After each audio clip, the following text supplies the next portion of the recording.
Welcome to the deep dive. We're tackling something really fundamental today. Based on the sources you've brought in, it's about, well, your own existence, really, Yeah. and this idea of embracing uncertainty. Absolutely.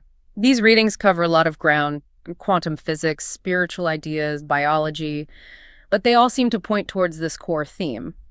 Our goal here is to explore why clinging to the idea that we know all the things might actually be the most anxious way to live. Okay, right. So let's dive in. You shared this one biological fact that's, well, it's pretty mind-bending. The idea that our bodies replace every single atom every 7 years. That's the one. Yeah, the sources really emphasizes, chemically speaking, the body you're in right now is maximum 7 years old. So the physical stuff, the molecules, the atoms that went through, say, puberty or got that tattoo years ago. They're gone. Completely different atoms now. Exactly, which raises the massive question. If the physical bits are different, what is it that remembers? What's the continuous you that experienced all that? Okay, yeah. That hits deep. That's the mystery then. It points straight to consciousness, whatever that is. It seems to be the thing holding the memory, maybe even regenerating the body.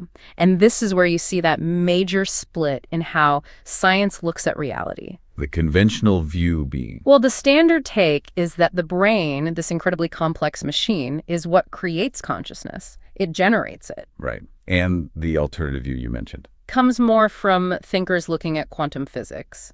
They sometimes argue the opposite, that consciousness actually makes matter, that it's somehow fundamental. The philosopher Jerry Fodor put it bluntly, saying, nobody has the slightest idea how anything material could be conscious. Wow. Okay. Nobody even knows what it would be like to have the slightest idea. It's a profound, acknowledged mystery. And just acknowledging that mystery, that's kind of the starting point for this whole deep dive. And acknowledging that seems to lead us to this concept of awakening, which sounds like a pretty radical shift. It is. The sources describe awakening or enlightenment, realization, different words for it, as this dramatic transformation. It's rare, apparently, but reported pretty consistently across cultures and history. Language struggles with it, but the descriptions share common threads. And what's the core shift? What do people consistently report? It's mainly an instantaneous change in how they perceive reality and who they think they are. The universe stops looking like a bunch of separate solid things.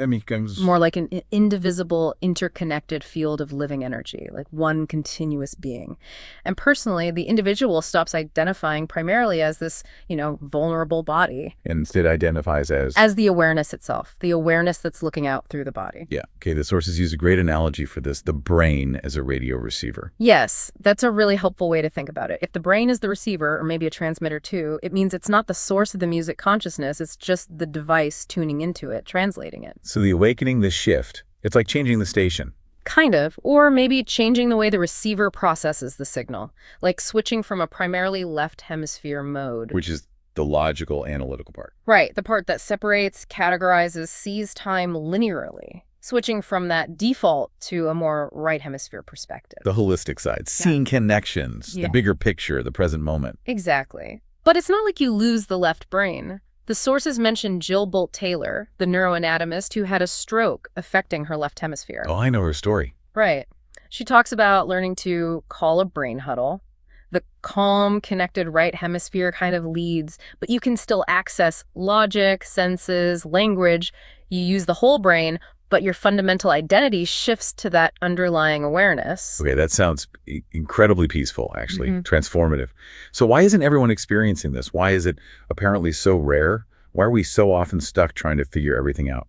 Well, the sources argue it's because of this pervasive cultural conditioning, this mindset that they bluntly call, we know all the things.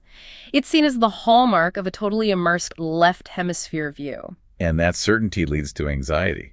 I mean, isn't some certainty good? Like knowing gravity works. But that's the key distinction the sources make. It's not about practical knowledge or scientific principles. It's about dogma, fixed mental projections. Believing your mental map of reality is reality. Yes. Because reality itself is fluid, paradoxical, constantly changing. So when you overlay a fixed mental map or a fixed expectation of the future onto that fluid reality, well, the map keeps failing. And the fear that arises when reality doesn't match your fixed map, that's the anxiety. That makes sense. So you're living in this, what did the source call it? A terrifying, anxiety-riddled dream world of mental projection. Exactly that. You're so focused on your mental map, your projections, that you're kind of blind to what's actually here. The sources share some really potent examples of how this dogmatic certainty causes harm. Like the religious example. Yeah, recalling someone insisting science must be wrong because, it changes all the time, whereas their faith was true because it never changes.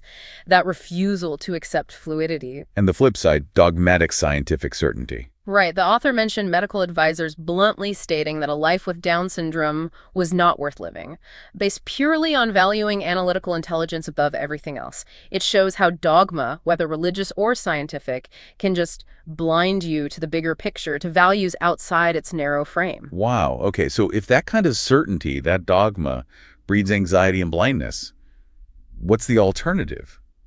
This must be where don't know mind comes in. Precisely. The liberating move is to embrace the possibility. Maybe we don't know all the things, and find comfort in that. It's not ignorance or apathy. The sources frame it as a deeply wise, even aspirational state. It reminds me, we often forget the foundations of Western thought involve doubt, right? Socrates. Absolutely. Socrates famously said something like, I know nothing except the fact of thy ignorance. That was his starting point. And Descartes, we always hear, I think, therefore I am, but you're saying the source reminds us. He actually started with dubito, ergo sum. Right. I doubt, therefore I am.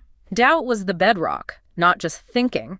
So while Western culture often seems obsessed with, stuffing our heads full of facts. Knowing everything. Yeah. Many Asian traditions define enlightenment quite differently as the release of all fixed ideas. It's not about getting more knowledge. It's about letting go of the need for certainty. And this letting go, it has real emotional benefits, like the scientist Andrew Newberg's story. Yes, that was a powerful example. Newberg suffered from serious depression, anxiety. He found relief not by trying harder to figure things out or fight his doubt, But by consciously uniting with the doubt. He described intentionally dropping the need for certainty and finding himself in what he called a sea of infinite doubt. And instead of being terrifying, he found it profoundly clear, entirely uplifting, deeply emotional, and extraordinarily pleasurable. Wow, just letting go of the fight. It seems so. Realizing that the need for certainty itself was the source of the suffering. And this isn't just for scientists having existential breakthroughs.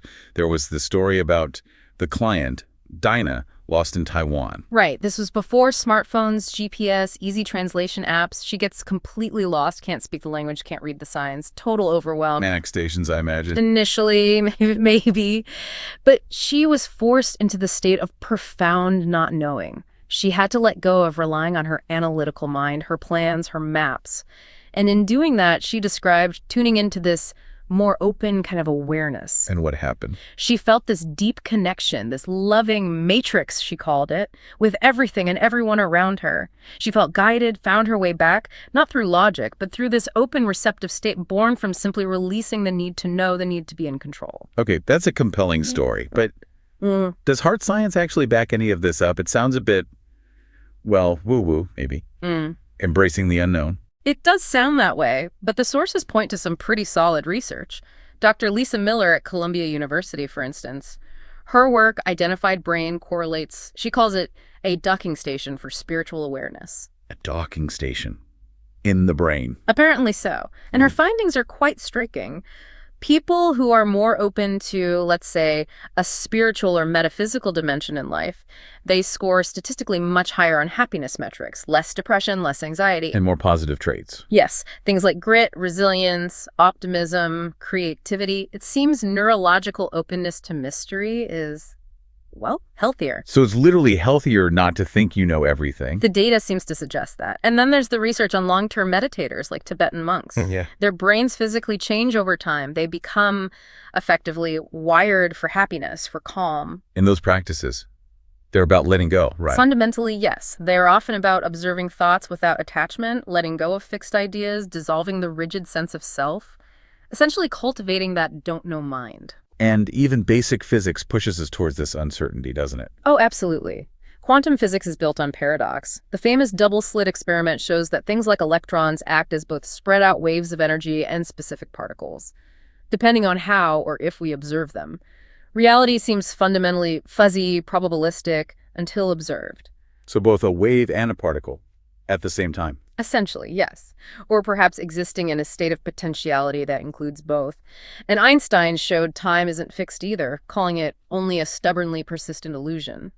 Hard science forces us to accept that reality is deeply weird and paradoxical. So the only way to navigate that without constant anxiety is what the sources call the both-and mindset, being willing to hold contradictions. That seems to be the conclusion. To be comfortable with the idea that reality is unfathomably strange and might not fit neatly into our logical boxes. Yeah, to really hammer home how shaky our grip on knowing everything is, you pulled out some specific documented examples from the sources that are, well, hard to explain. Let's go through them. And maybe as we listen, you can ask yourself, do I know what's going on here, or is this a don't know? Sounds good. First up, Esref Armasan, a Turkish artist, born totally blind, never had any visual experience at all, yet he paints these incredibly realistic landscapes with colors, shadows, even perfect linear perspective. Harvard researchers verified it. How does someone paint perspective without ever having seen it? We don't know. Yeah, well, okay, what's next? The Jim twins. Identical twins, separated at just 4 weeks old, raised in different families, different environments, totally unaware of each other. And they reunited. At age 39. And the parallels were just staggering. Both named James by their adoptive parents. Both had childhood dogs named Toy.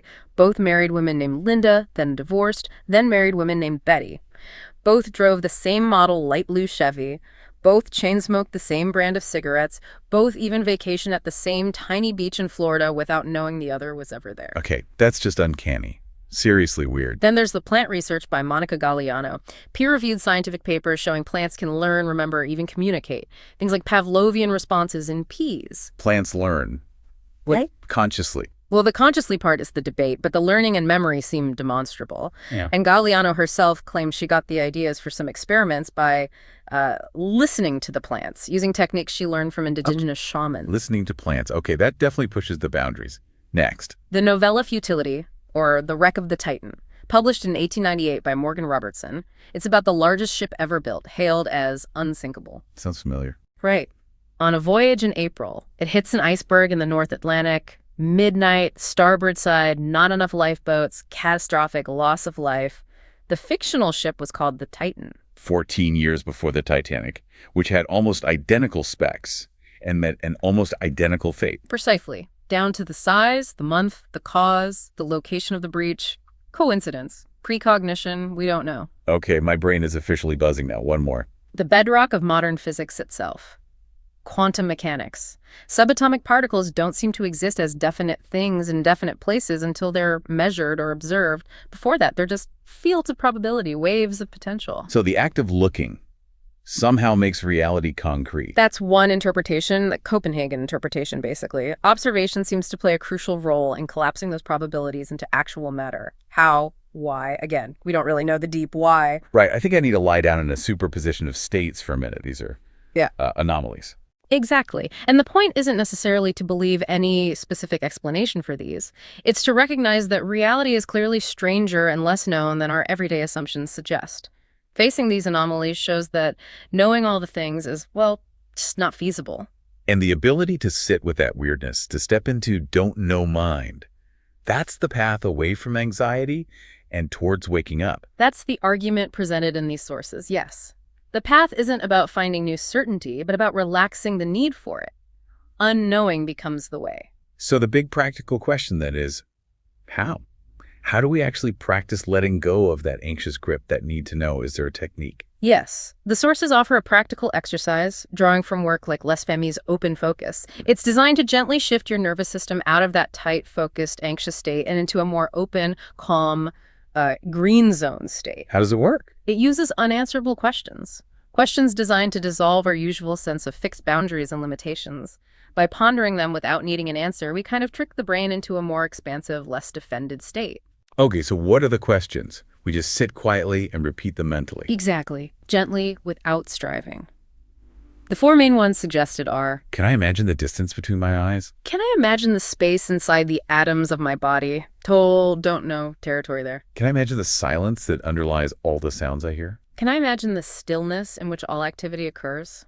So imagining space, silence, stillness, without needing to define them or measure them, just sinking into the not knowing of them. Precisely. You allow yourself to ride that feeling of not knowing into the sense of boundless space, silent stillness. It opens the mind, calms the nervous system. You let go of the mental map and just feel the territory, the vastness. It sounds like a direct route to letting go of that tight, anxious feeling. It can be. It's a way to touch what some call the peace that passeth understanding. So wrapping this up, the core message seems to be that accepting not knowing isn't a weakness. It's actually fundamental to being human.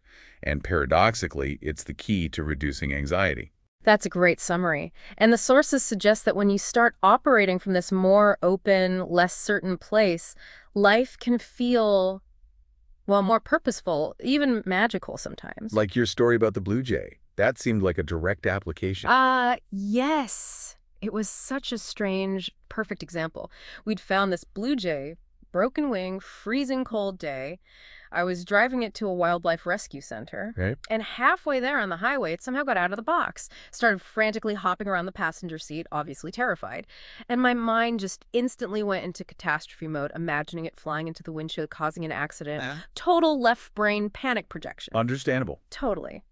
But I recognized that the anxiety was all about predicting the terrible future, not dealing with the present bird. So I pulled over, consciously did that don't know, open focus thing, centered myself, focused on the space, the stillness, realizing my fear was just thoughts about the next second. I let out this long, slow breath, turned towards the bird with just open presence, no expectation. And in that exact moment, the frantic bird stopped hopping. It looked at me, walked calmly over the gear shift, hopped right into my lap, and just settled down, completely calm. No way. Just like that. Just like that. It was the clearest example I've ever had of how shifting your inner state from anxious certainty about disaster to open, present, not knowing can literally change the external reality, or at least the interaction. I became a point of peace, and the bird felt it. That's incredible. A perfect illustration. So the final takeaway, the provocative thought for our listener. Maybe view anxiety itself as a signal, a reminder to return to that state of open not knowing, to peace. Remember that the path to this awakening isn't about gaining something new knowledge, new certainty. It's about removal. Removal of The armor, the fixed ideas, the need to know.